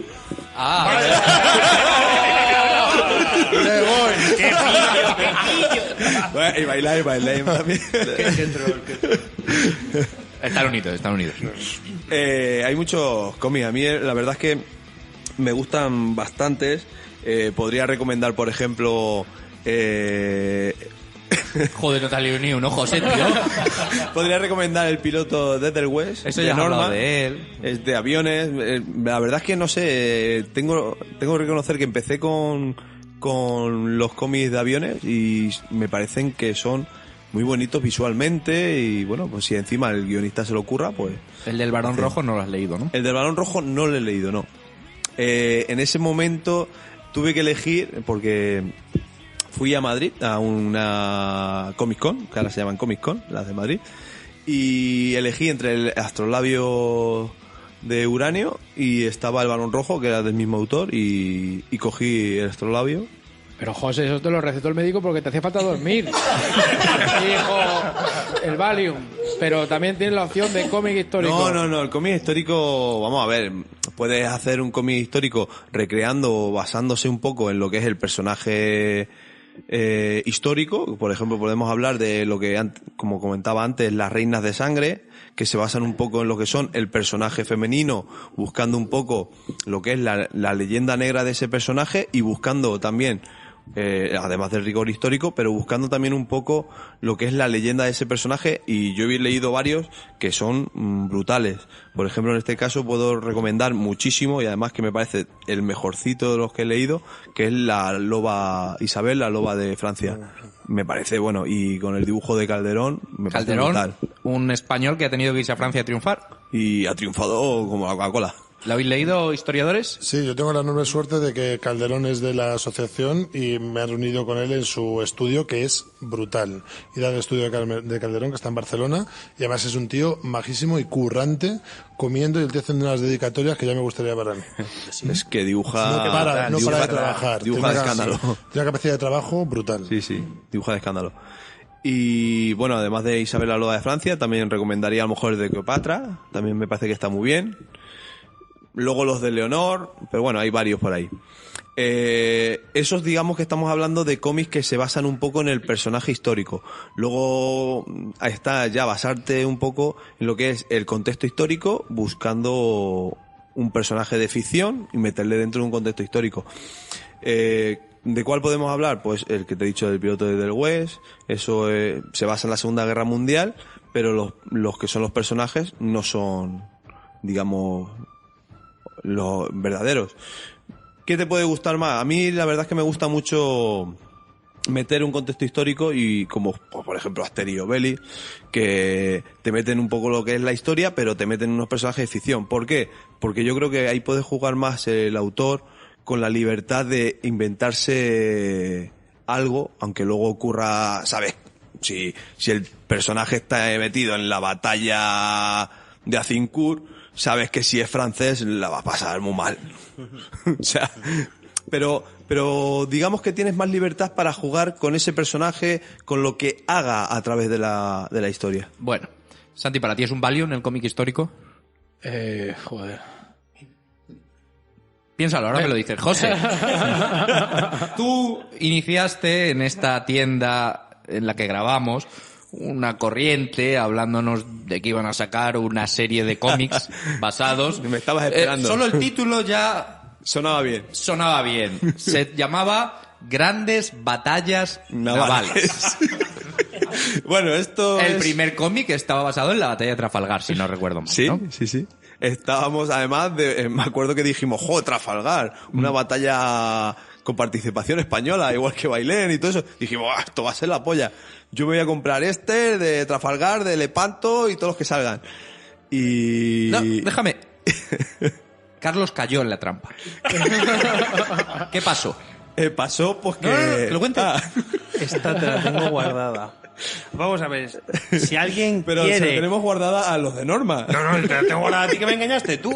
Si alguien quiere comprar un barco. uno nada más, si alguien quiere comprar grandes batallas navales, nosotros se lo vendemos, por supuesto. Es de Norma Editorial, pero el cómic no es bueno. Y el cómic no estoy vende de acuerdo, lo Carlos, que hay. No estoy de acuerdo. Espérate, ya te cuento lo que yo leí. ¿vale? Para empezar, se llama Grandes Batallas Navales y después de meterte un bodrio patatero durante todo el puñetero cómic, aparece una página con un barco. Tú dices, Lepanto. Joder, pues España tendrá una primacía y Don Juan de Austria saldrá un montón. Creo que lo mencionan una vez. Luego, los protagonistas se inventan una especie de situación rara. Además, sí que el guionista era francés, por lo tanto, sí que lo francés iban con los turcos. Sí que es normal, tiene que salir mal. El cómic tiene que salir mal por donde lo mire. A ver, yo, para que el oyente se haga una idea. Para empezar, aquí el fulano que lo escribe no hace un ejercicio de rigor, sino que él intenta ver con una visión del siglo XXI lo que sucede en el siglo XVI. Mal. Luego es negro legendario al máximo y aparecen para conducir la historia, que es lo único que al principio me hizo medio gracia, es Cervantes con dos amigos que son como Spinetta y Don Pimpón, que imitan al Quijote, a Alonso Quijano y demás, y a Sancho Panza. Pues a mí me pareció casi de lo mejorcito. Y es que hay momentos en los que tú los ves a los tres balduendos corriendo por la colina que porque le falta cogerse la mano y serían Teletubbies. Claro, Y yo dice- el mayor fallo que veo en esa colección Es el nombre. El es nombre, el porque nombre. es que te estafa. Grandes batallas navales, por ejemplo, Trafalgar. ¿Tú qué estás esperando abrir ese cómic? Que disparan a y Nelson encontrarte antes que lo maten. casi desde el Es lo que principio. te esperas. Tampoco pido que el principio me cuente la historia de la batalla, pero que empiece prácticamente en lo que es la batalla. Y al final es como un cómic en el que el prólogo y el epílogo se comen lo que es el cómic de una página doble con un barco que tú dices, eso es la batalla. Entonces es verdad que hablando, por ejemplo, con Carlos, por ejemplo, estamos hablando Bailén, 1808, ¿vale? Pero es que me estás contando una historia como ocurre en las grandes batallas navales, pero de unos personajes dentro de esa batalla. Y está muy bien. Sin embargo, en las batallas navales es esos personajes y la batalla es como algo secundario. No me lo llames Secundario no. Es que salen más gaviotas que barcos en el libro que tú me engañas. El cómic de Carlos tiene una cosa muy buena, que aunque sea para todos los públicos, sí que refleja fielmente, además que lo haces a través de que pone piedrecitas el personaje, la disposición de los ejércitos. Es decir, exactamente. el que quiera ver un poco más allá puede ver la disposición táctica. Pero es que, para que nos hagamos una idea, es como si Bailén hubiese estado dentro de grandes batallas navales, No hubiera salido a hubiese batalla. sido dos franceses hablando en Francia y que pues hay un pueblo que se llama Bailén allí. Estaría bien ir a guerrear. Esto se explica porque José va a comisión y le ha dicho, Norma, tienes que vender este producto al primer pringao que veas. Y Y ha el dicho, pringao era yo. pues el primero vendo fue Ramón. Y lo vendo. No, pero Es verdad, es verdad. Esto sí que es verdad que es como el clásico chiste en el que uno come algo que está malísimo y dice, no, tú prueba, porque me engañaron los dos. No, pero si quieres saber lo peor es que tanto José como yo seguimos comprando la serie. Sí, Y la última fue que sacaron Midway y salen pero en aviones realidad, que en realidad portaaviones. eran grandes batallas de aviones. Pero bueno, Era un japonés diciendo, ¿te acuerdas de Midway tomando sushi? Bueno, pues de verdad, Don Juan de Austria ni sale. Es negro legendario. El guionista es francés y hace de la suya. Porque claro, es que los franceses iban con los malos. Y luego por supuesto, acaba y ¿por qué no intentamos dar un golpe en el mar y en el Mediterráneo y demás? Y sale el Papa, porque el Papa es malo, al malísimo. Papa le ¿no? ponen como malísimo. Bueno, el Sí. Papa es Richelieu, pero barrio bajero, y además tiene una mirada como sucia y mala. Es Sí, como el malo. el dibujo te muestra casi, te está es diciendo, el estos demonio. son malos. Es el demonio, el Papa Sí, es el sí, eso sí, demonio. es verdad, sí, porque es además verdad. le falta el gato y Que sería le el malo falla- del inspector Gache. que le falta el falla gato. un poco el- Y dice, el- no, porque nuestra meta es en América, que es donde hay dinero y demás. Pero si tú no tenías nada. Pero vamos a ver, que el Imperio Español, el mejor momento de su historia, solamente consiguió un 19% del efectivo de que no había oro, que había plata, fundamentalmente en el Sí, Potosí. cierto. Vamos a decir, y nada, y es un bollo patatero. Y me engañaron, y me gasté Yo una lo que sí pasta, que no me te voy a acuerdo, pero me gasté recomendar, mucho dinero. Carlos, si quieres un poco más, algo mejor, es Operación no, Overlord. Mejor que no le recomiendes, cabrón. que ya Operación la ha cagado. Overlord, que te muestra lo que son bastante diferentes puntos de vista en el desembarco en Normandía. Muy bien. Y está muy bien también. Es de Norma. Pero sale en Normandía. O sea, sí, además está muy bien. No te me fíes, parece que Carlos, está muy no te bien. fíes. podemos recomendar, yo lo recomiendo, tengo toda la serie, grandes batallas navales, pero no esperéis grandes batallas navales. Ir con la mente abierta. A ver, Pero es que, vamos a ver, para que te engañe un cómic, tío. Vaya puto cómic será, escucha, a mí me han engañado 2 veces. Esa, que Pero- bueno, dentro de lo esto No, me gustó. seis, porque ya van Ah, 6 que tomos. No, pero lo veo como uno. Y Nankín, la ciudad en llamas. Pero ¿Vale? Eso lo saca ECC. ECC saca muchas cosas japonesas raras. Y esto era un tipo, no sé si chino, que vive en Estados Unidos y saca esto, cómic independiente, de este que es en blanco y negro. Ya poniendo handicap desde el principio, no vaya a ser que te vaya a gustar el dibujo. Y tú lees Nankín, la ciudad en llamas, que va de la invasión japonesa de Manchuria, si no recuerdo mal. Y obviamente ves porque los japoneses son muy malos y los pobres chinitos lo estaban pasando mal. Entonces es un cómic infumable. Ahí me engañaron. Santiago es el único cómic que en Wacom le he dado 3 estrellas de 5 que se le pueden dar. Imagínate cómo será. Pero a que el cómic de superhéroes no te engaña. Claro, porque será, no lo será leo. basura, mira, ya está el rufián. Será basura, pero no te engaña. Pero No. el histórico aquí, estoy oyendo 3 engaños aquí A brutales. ver, Rafa tío. Rufián, tú has leído cosas. Mira, sois una manada de sinvergüenzas. Me pedís rigor histórico, me estáis aquí hablando de... Es que no hablan de la batalla. ¿Eso os molesta? Pero leer a un tío Hombre, si en se titula- calzoncillo si se disfrazado titula- de murciélago ultramusculoso, cruzando un túnel a 300 por hora con su coche por el techo del túnel... Rafa, que conste que aquí el historiador guionista también le gusta el cómic de fajitas. puedes leer, superhéroes. puedes leer. Vamos a ver, tú Escucha, puedes es que ver el Bambi cómic se y que titula te guste Batman. también Espera, Pulp Fiction. Batman. ¿El qué, Si tú el cómic se llama Batman, ¿a quién esperas? A Batman, ¿no? Bueno, yo espero es un tío absurdo, con un vamos a bate, ver. pero no... Vamos a ver, O sea, si se Santiago. titula el cómic Batman y sale Superman y Batman sale diciendo ¡Hola, chavales! No estoy de me voy". acuerdo. Yo, por ejemplo, leo un cómic histórico. Vamos a ver. Pues, por ejemplo, uno que me he leído hoy, que me ha gustado. Uno ejemplo, 1808 Bailén, de Carlos Peinado. Pero me qué ha pedo, gustado. metiendo. Vamos a ver. Tú lees ese cómic, lo cierras, has aprendido, te has ido... Tú lees un cómic del ultramusculado aleatorio, haciendo cosas, Aleatorio. lo cierras... Y bueno, y que con tu mentalidad infantil, ¿qué te ha quedado, Santiago? Que no todo poder ¿Qué has conlleva una gran aprendido? responsabilidad. Que puedes destrozar unos mutágenos. ¡Absurdo! Defiende eso. Tú también defiendes eso, ¿no? Sí, de hecho, te enseño una cosa muy importante, Batman, que no te basta con tener dinero, también tienes que pegar a un montón de gente disfrazada de payaso por la vida. Es decir, el dinero no trae la felicidad. Golpear a tíos maquillados, sí. Es una broma, por supuesto. Sí, ahora, Bueno. ahora me van a venir Bueno, un todos. tío maquillado ahí. Un tío maquillado. Muy bueno, maquillados. Hay que pegar. Había uno muy maquillado. Carlos, ¿alguno que quieras recomendar de temática histórica? Bueno, yo uno que no habéis hablado y que es un poco, entre comillas, minoritario dentro de que es famoso, que es El árbol que da sombra, el nombre japonés no sé cómo es, Sí, de Tezuka también, buenísimo. que habla de toda la transición del mundo samurái como lo conocemos al mundo más occidentalizado. Pues eso, tratando el abuelo de Osamu Tezuka, que le pone como un médico un poco pervertido a su propio abuelo, ¿vale? Y un samurái totalmente ficticio, pero que podría haber estado ahí, que representa como los dos mundos antiguos japoneses y cómo se enfrenta cada uno a su manera al cambio. Por un lado, la medicina moderna y la vacunación, y por otro, cómo llega el fusil al ejército japonés, que a él le encargan por ejemplo, ser guardaespaldas de Heusken, que es un personaje histórico, el primer intérprete que murió asesinado, y claro, como, por ejemplo, no entienden cosas como tomar leche de vaca, que para ellos es una barbaridad, cuando le está explicando, oye, la vaca, tal, le muestra como los senos y los cuernos, y dice, está diciendo que mató a un demonio hembra, porque están, claro, para ellos el choque cultural fue tan brutal que es ridículo. Entonces, contado con esa magia de Tezuka, como habla con Alvondorf, es maravilloso. Te tengo que dar las gracias de corazón, Carlos, porque hemos hecho varios podcasts ya de cómics y en algunos les pedía recomendaciones. Siempre traían hombres musculosos, alguna historia, y nadie traía cosas japonesas. Y yo les tuve que hablar de Tezuka y de Adolf y de que hay un cómic japonés más allá de Dragon Ball y del Shonen. ¿Me permites recomendar otro muy bueno que yo creo que casi lloré leyéndolo? Yo soy escritor y los escritores lo pasamos muy mal económicamente. Yo no, porque tengo otro trabajo, pero muchos, yo conozco chicos que han perdido su casa por intentar cumplir el sueño de ser escritor.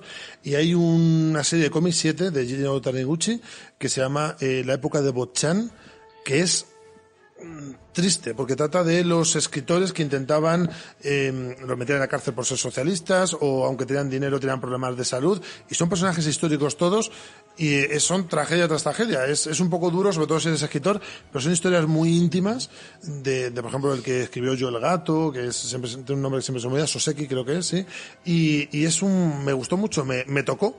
Y que a mí me toque un cómic histórico también dibujado y también narrado es difícil, porque he leído mucho y lo veo como un entretenimiento, pero leerlo y ver a gente que lo está pasando así en la España de hoy en día, que el 70% de los dibujantes de cómic españoles viven por debajo del umbral de la pobreza, según se ha escrito ahora. Creo que fue El Mundo o El País que sacó una tal. Es muy duro, porque yo conozco chicos que intentan dibujar y son pobres. Y entonces es muy duro. Y no lo digo en broma, o sea, es cierto.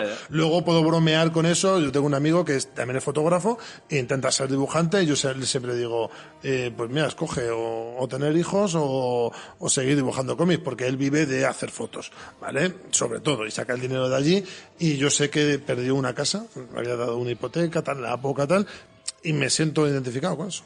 Taniguchi, otra gran recomendación, sí señor. David, ¿algo que te hayas leído que te gustaría recomendar a los oyentes? Bueno, aparte de Bailé en 1808... Otra vez, sí me gusta. Muy bien. Por supuesto. Luego, como hemos dicho, Asterix, con toda la licencia que se toma y los personajes ficticios, en realidad te incentivan para que quieras descubrir algo sobre los galos y sobre los romanos. A pesar de esas licencias, esas armaduras que no corresponden con la época, o confundir a Julio César con un emperador cuando todavía faltaba mucho para el Imperio Romano, que como sabéis el primer emperador fue Octavio Augusto, que era el sobrino nieto de César, precisamente. Pues aparte de esas licencias, es recomendable. Luego Tintín, para ponerlo sobre todo una época. Ahora se ha tachado mucho de racista Tintín, pero es que era la mentalidad de la época No se puede del colonialismo, juzgar. Eso, exactamente. Como historiador, David, ¿qué te Por parece eso. toda esa gente que juzga épocas pasadas con los ojos de hoy en día, que llama genocidas a los conquistadores y cosas Muy así? mal, porque es que no se corresponde la forma de pensar de otras épocas con la de ahora. Entonces, no se corresponde. Y ahora que me dices lo de conquistadores, recomiendo, lo que pasa es que ya no, es muy difícil de encontrar, unos relatos que surgieron en el 92 con el 5º centenario, que eran los relatos del Nuevo Mundo, se llamaban. Salieron, además, que salía Cristóbal Colón, Magallanes Elcano, Hernán Cortés, Francisco Pizarro, era muy interesante. Me hice con unos cuantos y la verdad es que me gusta de vez en cuando leerlos porque están muy bien escritos. Hombre, tiene su licencia más bien algunos errores. Por ejemplo, hay una escena muy buena que aparece Cristóbal Colón prácticamente calvo y la siguiente tiene una pelambrera que no veas. Entonces, tiene algunas cosas así, ¿no? Se hacía lo que se podía, David. Pero bueno. Una pregunta de corte histórico. Sí. Ya por tocar las narices. ¿No te parece vergonzoso el rol que está tomando España en el 5º centenario de la circunvalación del globo? Porque aquí parece que solamente... Sí, bastante, es que no se ha hecho prácticamente no se ha hecho nada. absolutamente nada. Y el protagonismo lo tiene absolutamente Portugal. Y España Sí, no ha hecho absolutamente cuando nada. Portugal lo que hizo casi fue intentar boicotear todo lo Boicotearla que desde pudo. el principio. Y de hecho, parte de los que fueron acabaron como esclavos de los portugueses. Efectivamente. Y eso... Y que sea Portugal la que se está marcando el tanto, la verdad es que es un poco vergonzoso, efectivamente. Y España es que tampoco ha hecho prácticamente nada. Nada más que una película de dibujos animados que hemos visto muy pocos. ¿Es buena? Está bien, recomendable, entretenida. Pero bueno. Un 5. Sí. Rafa, ¿preguntita? Bueno, quiero hacer una pregunta otra vez medio seria. Ya dejo mi papel de rufián.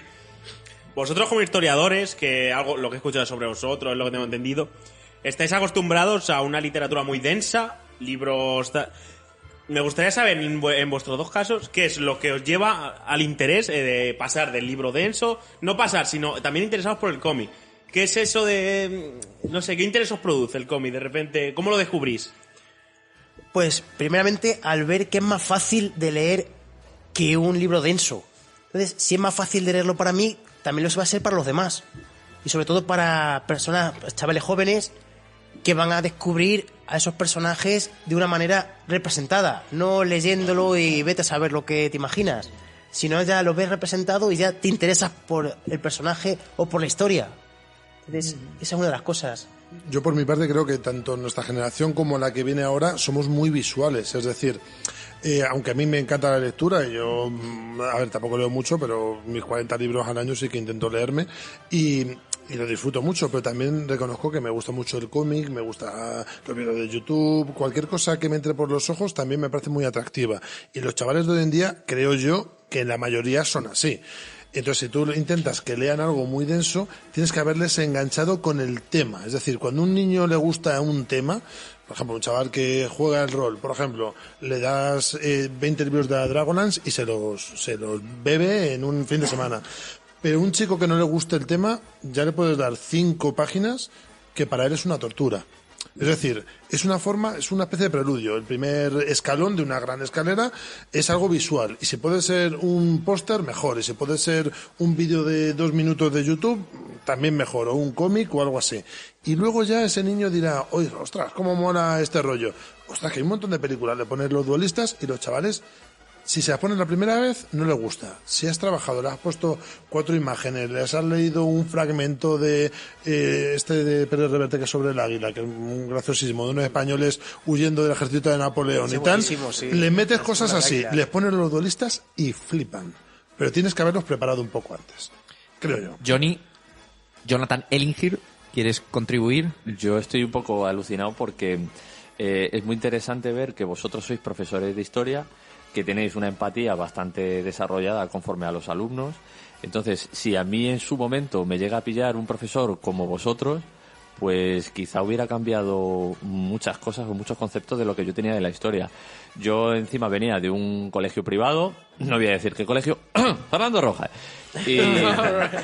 Y la verdad que mi profesora era, pues, pobrecita, hacía lo que podía, pero a mí era un aburrimiento. Y mi pensamiento número 1 era, ¿y a mí qué me importa de unos señores que están muertos? Porque para mí no me va a valer.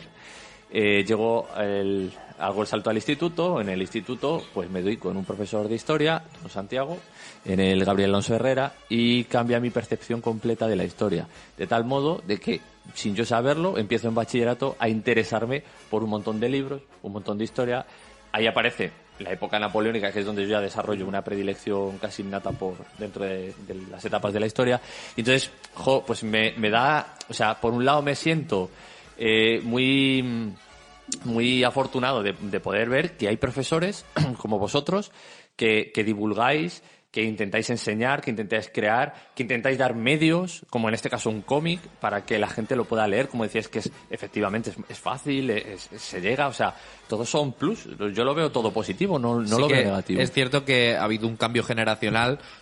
Como la gente joven está llegando a esos puestos de ser profesor y saben lo que era recibir esas clases, que no había quien se la fumara, pues intentan hacerlo de forma diferente. Yo he estado en la universidad también de historia recibiendo clase y había algunas asignaturas. Me acuerdo, por ejemplo, de historia antigua de América Latina, nos llamaba así, con los olmecas, los tacaltecas, y claro, te lo daba una profesora mayor y eso no había quien se lo fumara. Si no conviertes la historia en algo interesante, porque lo es, el alumno, y más si tiene 12 años, no lo va a tragar.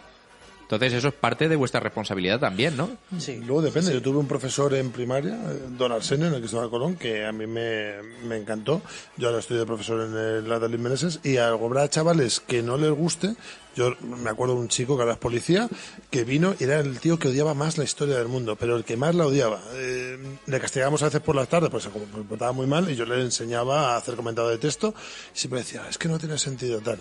Cuando estaba en cuarto hicimos un combate escénico con espadas roperas del siglo XVI, porque hicimos una obra de teatro, se llamaba The Rojas in Love, y entonces se hacía Fernando de Rojas y yo era David Meneses, y entonces había un duelo porque yo quería que él no viniese, sino que se quedase en Talavera siendo alcalde de Talavera, que era aquel entonces eran como abogados, o sea, había varios, sí, pero bueno, sí. Hay que tomarse licencias también, y mucho más, no puedo explicarlo en una obra de teatro para niños. Y me viene y me dice, ay, me acuerdo de esas tardes, y yo, la de broncas que le he metido por las tardes porque se negaba, y digo, ¿qué quieres? No ser nada en la vida, tienes que hacer esto, encima que me quedo yo aquí contigo intentando enseñarte esto, tal, no sé qué, y se acordaba de las 2 tardes que fuimos a practicar la escenografía de combate. Ahora es policía, ahora pone multas, tío. Y se acuerda ahora. Liberó un monstruo, ¿no? Pero se acuerda, ¿no? Claro. Pones la semilla y luego ya verás si crece o no. O sea, que habrá a lo mejor alumnos que digan ahora, ¿qué cabrón es este? Y dentro de 5 años digan, ay, qué bien me enseñó historia, depende, ¿no? Bueno, vamos a proseguir. Edu, dame algún nombre de algún cómic histórico. No puedes repetir eso Una vez en Francia porque ya lo recomendaste. No, tranquilo. A ver, había pensado o Lobezno en la Guerra Civil Española. Right. Bueno, ¿qué pasa con Lobezno? O la Brigada Lincoln, esa Indiana que también... Jones en Barcelona. No, venga. Indiana Jones existe en Barcelona, ¿no era Batman? No, Batman Indiana en Barcelona es horripilante. ¿Por qué todos tienen un en Barcelona? Coño, porque lo paga la Generalidad. No, pero esto lo dejamos para los de los peores. No, en serio. El que quería recomendar, que además me interesa saber si Carlos Peinado lo conoce, porque si no, yo creo que es uno de los que le gustaría. Si es Hello Kitty en Barcelona, es una obra maestra. Se llama Joe Shuster, una historia a la sombra de Superman. No conozco. Pues lo ha publicado D-Books y son 25 euros. O sea que se lo podéis pedir a Carlos, que es una pasada. Es, para mí, un imprescindible total. Pensaba que ibas a sacarlo y decir, si me das los 25 euros... No, porque no lo he escrito yo. El escritor es Julián Bolog y el dibujante es un italiano... Un italiano. No Un traigo... italiano que dibuja. Me he dejado el cómic en casa. Si es Manara, lo compro. Pues lo que hace este cómic es contarte la historia de Jerry Siegel y de Joe Shuster, que son los creadores de Superman. ¿Y qué ocurre? Que te cuenta una historia con toneladas de documentación, que además está muy chula la edición, porque al final te vienen todas las referencias que ha cogido el guionista, que se ha dado un trabajazo alucinante, un artículo también de él explicándolo un poco, y tiene unos códigos QR además para que directamente te lleve a las referencias que ahí te pone, y es un puñado de páginas con página 13, viñeta no sé qué, esto está sacado, o sea, tiene una documentación brutal. Y es muy interesante la historia porque es historia del cómic. Y es un momento en la historia brutal porque todo estaba empezando, estos pobres chavales solamente querían contar historias o dibujar, y era una industria que todavía estaba dando sus primeros pasos, y nos encontramos a editores, a empresarios sin escrúpulos que les hicieron una jugarreta. Hay una historia que es brutal, y es que el cómic parte de cuando un policía se encontró a Joe Shuster durmiendo en un banco. Fíjate cómo acabó este hombre porque tuvieron unas luchas legales muy duras con National, y además es que está muy guay porque no solo te cuenta esa historia, sino también pues aparecen por ahí Will Eisner, Joe Simon, Stan Lee, o sea, toda la gente de la industria, ahí va Neil Adams. Te cuenta también el contexto histórico, ¿no? Llega el momento también de la, ¿cómo se llama? El comité de actividades anticomunistas. Bueno, pues todo eso va dedicando sus ratitos y sus cosas para ir contándote todas esas historias, y es historia del cómic que cualquiera que le guste lo tiene que leer. Sí, bueno, hay que citar también entonces a Eisner, que es genial, a Harvey Pekar, y aquí en España a Carlos Jiménez con el dibujante, que habla de una historia más social, de cómo es la historia del dibujo, del dibujante. Yo creo que esto lo hemos preguntado ya varias veces. Persepolis bien, Persepolis mal. He empezado a leerla ya, por fin. Llevo 2 páginas. ¿Y qué tal? A ver, el dibujo, la verdad es que narrativamente no me aporta nada. No me parece... ¿Historiadores? ¿Alguna opinión sobre El dibujo es malo. Es buena. Os pongo en antecedentes. Nosotros, como vendedores de cómics, tenemos ese conocimiento de que es el típico cómic que viene a comprar a alguien para posturear, porque es el cómic que queda bien en cierto tipo de gente, por así decirlo, que hay que tener Persepolis, si puede ser Maus y luego Palestina o Pyongyang o alguna cosita de estas, pero en realidad les da igual el cómic y seguramente ni se lean Persepolis. ¿Qué opináis como historiadores? A mí me gusta Persepolis, ¿vale? No por el dibujo, sino por la historia, y sobre todo porque es una historia muy íntima. La relación que tiene la niña con su abuela es genial. Ese tío que pone a cantar a las mujeres porque le han engañado a una mujer occidental y ha jugado con sus sentimientos, me parece muy íntimo. Y luego su historia, pues la parte que habla de vivencias me parece muy interesante. La película no la he visto. El cómic me parece interesante. El problema es eso, cuando un cómic se convierte en popular. Yo recuerdo cuando todo el mundo hablaba de V de Vendetta sin habérselo leído y había visto la película y te decía, está genial. Y digo, ¿y qué te parece cuando se desnuda está tan flaca? Y dice, no se llega a desnudar. Y digo, Natalie Portman, ¿verdad? Que has visto la película. No es lo mismo, es que son mundos diferentes. Y es postureo. Estoy de acuerdo, es postureo, al fin de cuentas. Es tan interesante, pero claro, la gente lo ha visto en película y ya no recuerda el cómic. La mayoría ni siquiera lo ha leído, el cómic. Ha visto la película y se cree que es así el cómic. Es un poco postureo. Pero no quiero que se me interprete mal, que no me meto con Persepolis. De hecho, no quiero leer. Persepolis es una buena pero obra, la historia pero no es en lo que se ha convertido. Y empieza bien. Pero, por ejemplo, el dibujo, que para mí es parte esencial del cómic, me gustan dibujos sencillos. Me gusta mucho Jeff Lemire cuando hace sus acuarelas que tú llamarías de niño pequeño. A mí me flipan.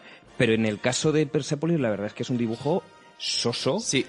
El que problema no de aporta fondo, y Carlos seguramente ahora que me dé su opinión, es cuando llegan y te piden Persepolis para regalar a alguien que no ha leído un cómic.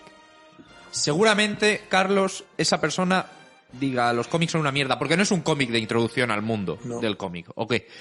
Es que además leer cómic no es fácil. Y empezar a leer cómic, por norma general, joder, yo lo he dicho antes, porque ha habido una presentación antes del cómic de Carlos, ¿no? Tú no empiezas a leer novela por el Quijote seguramente, o no empieces por la Odisea, o no empieces por la Ilíada, o por... No, vamos a ver, pues a lo mejor tú tienes que empezar por Robinson Crusoe, que es cojonudo. Tienes que leer Drácula, tienes que leer cosas así. Y después ya empezarás a leer, pues ensayo, o le irás viendo. Entonces, le están metiendo una tipología de cómic que queda muy bien en la estantería, es el Ulises, en la estantería, ¿no? Pero que no te lo vas a leer porque no le va a gustar, y es que la estás cagando. Y es que además se le ve venir a la gente. Si es que es una cosa que es que además ya nos miramos qué cómics quieren. Persepolis, es matemático. Y no fallas casi nunca. Pues sí, macho. La verdad es que Jonathan Ellingham, ¿no has tenido la grandeza de leerte Persepolis? Pues no, yo la verdad que de cómic poco, y aquí lo único histórico que he leído, lo último, ha sido Monet, la biografía. Hay bastantes biografías de diferentes pintores. Muchas han acabado en liquidaciones porque no han tenido las ventas esperadas, pero ¿recomendarías Monet? Sí, de hecho tiene un bonito dibujo, sí. No, es cierto, hay varias. Está Gauguin, también tiene cómic, Goya tiene varios, y bueno, son cosas que Santiago no se ha leído, por ejemplo. ¿Algún histórico que no sea Frongel, Santiago, que pueda recomendar? Histórico. Él se leerá cuando hagan uno de él. Pero dices de histórico. Claro, histórico. Estamos hablando de histórico hoy, no sé si te has dado cuenta. Hemos traído a un autor de un guión sobre Bailén 1808, es un cómic histórico.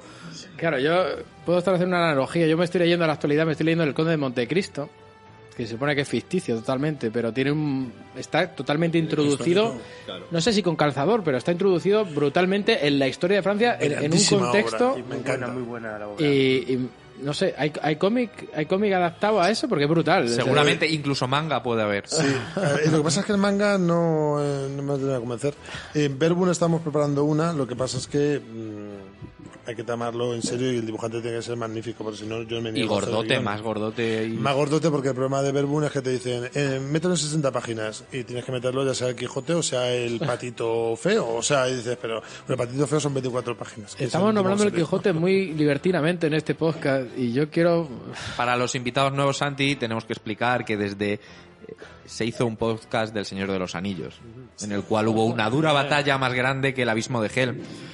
Había defensores como Jonathan Ellingham, que aparte de de vestirse de napoleónico, también pertenece a la sociedad tolkieniana española, es un experto, ¿verdad? Y luego había gente, como aquellos dos rufianes, que siempre suelen ser los mismos, no sé si os dais cuenta, que defendían que Tolkien era un copista y que el verdadero héroe era Cervantes con su Quijote. Claro, es que, vamos a ver, vamos a leer literatura fantástica, pero no vamos a iniciar otra vez el debate. Pero me gustaría decir también que Quijote está introducido en la historia también, ¿no? Porque es muy realista Cervantes al introducirle en un contexto histórico, incluso local, ¿no? Habla de los moriscos, habla de casos históricos que pasaron, está muy bien. Efectivamente. Exactamente, ¿para qué vais a leer El Señor de los Anillos si tenéis algo? En Argel, por ejemplo, que él vivió el propio Cervantes, sacó Tiberio en Argel, problema morisco, como dices, incluso la pena de galeras, los que van a ser conducidos a galeras. Pero yo creo que hay que leer las dos cosas. A mí me encantan. Yo me he leído varias veces el Quijote y varias veces los Anillos. Estoy de acuerdo contigo. Me encantan las dos obras. Pero si no, no es que son muy buenas las dos. O sea, yo ahora Tolkien o Cervantes es que es muy difícil. Porque cada uno tiene aporta. ¿Qué me aportan los dos? Aprende, Santiago. Difícil no. O sea, Tolkien aporta lo que le salen los cojones, pero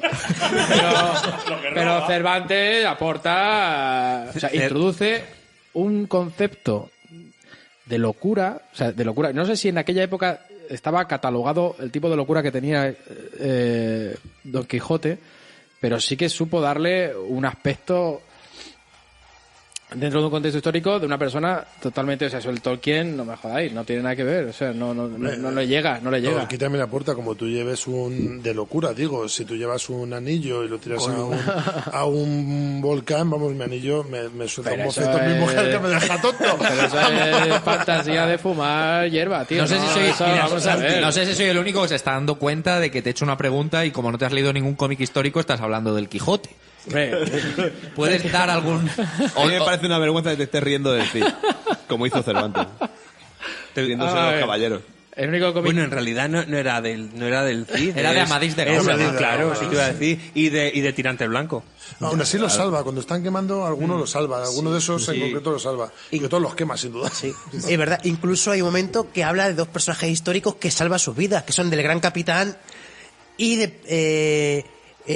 ¿cómo se llama este extremeño? García de Paredes. Sí, digo García de García de Paredes, Paredes. que es el Sansón extremeño, que fue uno de los capitanes del Gran Capitán, que además era muy alto, medía 2,15 metros, imaginaos el siglo XVI medir eso. Y cuando dice, esto es historia verdadera, entonces salva esos libros. O sea, la biografía de caballeros de verdad la salva. Diego García de Paredes, natural de Trujillo, De Trujillo. que además seguramente sea la persona que más muertes tenga en duelos de la historia. O sea, que nos creemos que es el Musashi Musashiso ese, Sí, el japonés. sí. Pero no, es un tío de Extremadura, de Trujillo. Trujillo. Para enseñar que Hay, Sansón hay extremeño. calles, tío, hay calles. Yo Sí, me Diego acuerdo de una García calle que Diego es García de García Paredes, Paredes. tío. Escucha, también te digo, medir 2,15 en el siglo XVI, normal que fuese el que más muertes tiene, como si ahora mides 4 metros. Por infarto, mata a muchos seguro. Y una anécdota muy buena que se colocó en un puente, estaban los franceses al otro lado y les dijo Franchute, y se señaló el cuello así como decapitarlo y ellos salieron disparados, huyeron de allí sin De prestar hecho, batalla. mató a muchos sastres del susto y eso se considera muerte en duelo. Y Imaginaba hacer un traje a esa Y persona, además ¿eh? un tío muy chulo. Y Cervantes tiene una cosa muy interesante y es que reconoce cuál es la mejor tierra de Castilla, que ahí lo dejo. Sí. Sí, lo dice. Lo Para que dice. veáis, para que veáis, que yo cuando debato... Y sin embargo, Santiago, sigo esperando tu cómic histórico recomendado. Venga, yo es que no quiero repetir lo de From Hell, pero vamos a Dime ver. que solo te has leído ese y ya está. A ver, me gustaría recomendar Bailén 1808, pero aún no he catado. He visto he asistido a la charla, me ha impresionado el tema de los datos y eso me ha parecido brutal. No quiero repetir lo de From Hell. No lo repitas, otro. Otro. Me molaría que Carlos añadiera, no sé si ha añadido. ¿Tienes notas explicativas sobre todo? Al final hay dos pequeños, son como 4 páginas. 4 páginas, bueno. Sobre María Bellido, es decir, porque ultrajo su nombre y pongo a otra persona haciendo lo que ella hizo. Y luego 2 páginas en las cuales explico, por ejemplo, qué pasó con esos hombres que después de ser derrotados los llevaron de una isla a otra hasta que de los 15.000 murieron todos menos 3.000. Bueno, en el fondo ni fueron 15.000, luego cogieron a 4.000 de Valencia y demás y otras cosas. Eso tiene una buena película, mejor que Papillón y cosas así de temática similar. ¿Qué pasó con esa gente? Lo llevaron a Cabrera. Y en Cabrera les llevaban todos los días comida, pero claro, eran como, creo que unos 10.000, llevaron a 4.000 a Canarias, que se mezclaron con la población, y unos 10.000 que los llevaron a Cabrera. Luego llevaron otros 4.000 de Valencia, creo recordar, aproximadamente, son números demasiado redondos, obviamente. Y al final subieron 2.000 y pico. Eso es una historia negra de aquella época que la verdad daría para película. Vamos a ir concluyendo. Rafa, uno de los 5. ¿Cuál? Bueno, pues entre los 5, a ver, lo primero, fuera de bromas, Ramón, voy a hablar de, me he leído el cómic de Carlos Peinado. Bailén 1808. Me parece increíble como yo en unos 20 minutos que tienes un cómic así, yo lo que he tardado, me parece increíble cómo él te puede colocar en la historia, cómo te puede colocar en la batalla, cómo te orienta, me parece súper meritorio. Y luego, el que más me ¿Y qué te gusta... ha parecido la derrota de los españoles? Qué derrota. Oh, Vaya. te pone trampitas, macho. El lector de Spiderman, vaya la arañita como pica, vaya, a ver, no, y ahora Menudo elemento. dentro de mis 5 mi favorito, el que más me gustó, porque he leído 5, Verdún, sobre todo el primero, antes de los juicios. Y, Muy bueno, recomendado, y Guillermo. luego puedo decir ya lo que no me gustó. Sí. Me compré un cómic, me empecé a experimentar sobre el cómic histórico, uno de Normandía, y me di cuenta que hay una sección del cómic histórico que me parece lamentable, porque es como si lo escribiese Tolkien, porque es copiar puro, porque básicamente ese tipo de cómic te trae las ilustraciones muy buenos dibujos, pero no hay ninguna historia, no hay ningún aporte. Lo único que te dice es a las 9 tal empieza la batalla, te hace un guión de lo que era la batalla en un cómic y es como, Porque- señor, Pero bueno, ocúrrese algo, ¿no? ¿Dirías que no es un cómic, Carlos, en plan cuando adoptan como el libro de Paul Preston a cómic que en realidad... Sí, a ver, una cosa es un libro de historia y otra es un cómic. Un cómic tiene que tener una historia, ¿vale? De hecho, estabas diciendo lo que más me ha gustado de este libro, te han interrumpido y has cambiado de perdón, o sea, que no te ha gustado nada. Pero me gusta, No, pero has dicho lo que más me ha gustado y vas a decir ¿Cómo algo, te ¿no? introducen la historia, No lo he dicho. Carlos? Sí, No, has no, dicho, no. ¿cómo te introducen la historia? Claro, no, como bueno. en 20 minutos que tardas en leerte, como tú me orientas, alguien que no puede conocer Bailén, porque yo en la historia pues no soy un enterado, cómo me colocas en cómo estaban colocados los ejércitos, cómo sé yo lo que pasó, me parece súper meritorio que en tan pocas páginas como tiene un cómic así, 54. seas capaz de meter a cualquier persona, porque si lo he leído yo lo puede leer cualquier persona. Y sin embargo el otro es la Wikipedia con un dibujo al lado. Claro, eso me parece. Es como, ya te digo, es como si lo escribiese Tolkien. Pues mira, pues cojo unos poquitos de duendes por Tolkien aquí que he en paz. visto, cojo unos poquitos de elfos, cojo y mezclo. Y mira, pues me he escrito un cómic porque he puesto a un dibujante y he puesto lo que pasaba el día del desembarco. Pues mira, señor, váyase usted a tomar por culo, porque no ha hecho nada, no ha creado nada. Estamos de acuerdo. Ser guionista de cómic parece que no, pero tiene un proceso y no es que haya que valer naturalmente para ello, pero hay que formarse para ello. Y hay mucho dibujante que dice, bueno, si ya hay un libro, adaptarlo es cortar, pegar y cambiar 4 cosas. Y no es así. Es decir, yo veo muchos guiones de cómic que no son guiones de cómic, son mucho texto, mucha información y no te está contando nada. Y dices, vale, está muy bien narrado, pero no sé, es que me estás hablando de unas cosas. Para eso escribo un libro. Claro. Tiene un lenguaje propio. No nos da el tiempo para más. Muchas gracias, Carlos, por haber venido. No sé si quieres hacer una última perlita de contribución. Es que a mí no me has preguntado por ningún cómic. Creía que tu recomendación iba a ser Grandes Batallas Navales, pero adelante. Batman. Jamás recomendaría Grandes Batallas Navales. Pues Batman, fíjate, con el tema del el hijo del demonio y todo lo de Neil Adams sale en España. Hay un Que Batman además que es tiene del una oeste. No le entretengas, Carlos. tiene una pinta como de una España entre México y demás, pero bueno. Pues mira, a mí me gusta mucho de pequeño y además lo he leído con fruición, Asterix y Obelix. Y sí que es verdad que te introducen en cierto contexto, pero gracias a eso yo era pequeño y sabía quién era Vercingetorix, sabía lo que era Lutecia, sabía lo que era Alesia, que después cuando vas a ver la película esta de Christopher Lambert, la de Druidas, te quieres ir a los 15 minutos. porque Pues es sí, una totalmente auténtica cierto. basura. Estoy de acuerdo contigo. Pero voy a recomendar un cómic que es muy famoso y es relativamente moderno, y la historia que cuenta es muy moderna, pero me parece que está muy bien documentado, entre otras cosas, porque la persona se encontraba ahí metido en el meollo, que es el Sheriff de Babilonia, que es un cómic de Tom King sobre la ocupación de Estados Unidos en Irak. Y el cómic es muy, muy, muy bueno. Además, Tom King, lógico que un americano no deja de ser uno de los contendientes en la guerra, te intentará dibujar, pues oye, yo soy los buenos y los otros son los malos. Ese sentido no es maniqueo, además se mezclan. Y hay cosas de la CIA, y hay uno que es un hijo puta, y no quiero comentar cómo acaba al final, ¿no? Pero a mí Sheriff de Babilonia me gustó mucho. Además, tienes muchas imágenes en ese lugar, no sé dónde será, supongo que es en Bagdad, ¿no? Donde están esas dos grandes espadas cruzadas que, como todos los dictadores, pues el señor este pues era un Saddam Hussein. No, esto no lo puedo contar. Si los micrófonos cerrados, os cuento una cosa que decíamos nosotros con Saddam Hussein, ¿no?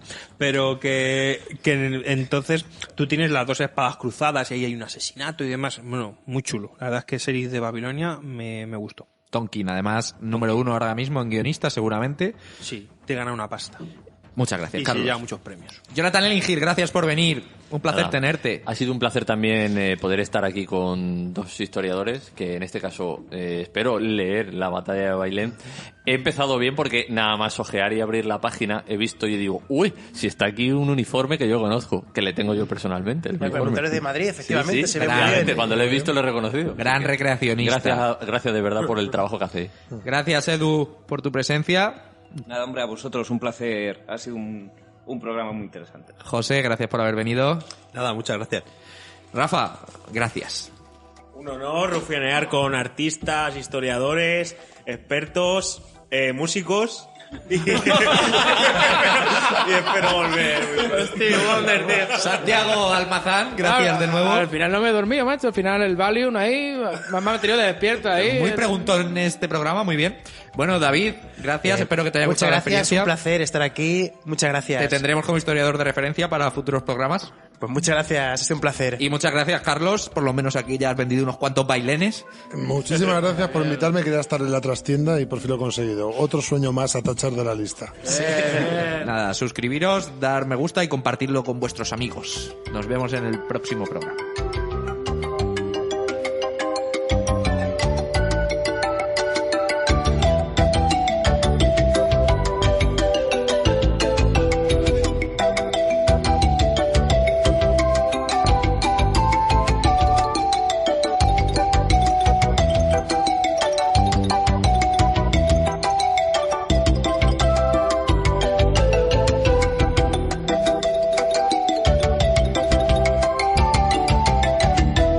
Jonathan Elingir, recreacionismo, que no disfraces, que no vestirse, que no hacer el ridículo, una verdadera pasión, la historia. Hombre, claro sé que que sí. tienes ahí una anécdota.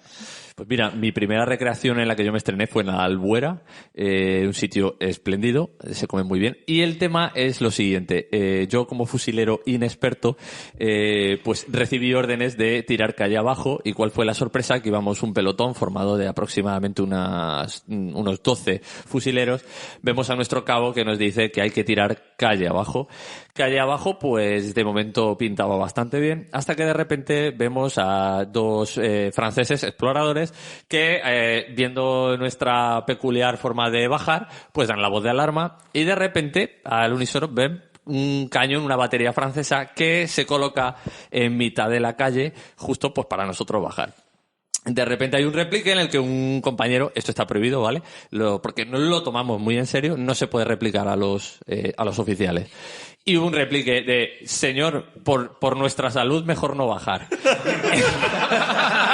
y dijo el cabo, no, vamos a bajar todos. Y ya, bajamos. La sorpresa fue que metió un cañonazo, para que vosotros hagáis una idea, una onda expansiva de un cañón a unos 50 metros, es bastante peligroso porque puede reventarte el oído. ¿Disparaba de verdad eso? Sí, claro, eso es. Lo único que disparaba era la pólvora. Pues lo que consiguió fue que varios de nosotros casi caímos de verdad de la onda expansiva y como unos 15, 20 cristales de todos los chalets que había ahí al lado, bueno, chalets y casas, todos reventados. Esa fue una experiencia bastante un poco atronadora y desagradable, y entonces dijo el cabo, sí, mejor os tenía que haber hecho caso. Así que nada, lo dejo. Lo mejor, no sé dónde está mi rufián, es ese tío que vive en el chalet y dice, mira los payasitos estos, y encima han jodido el cristal. Grande recreación. Ahí se queda.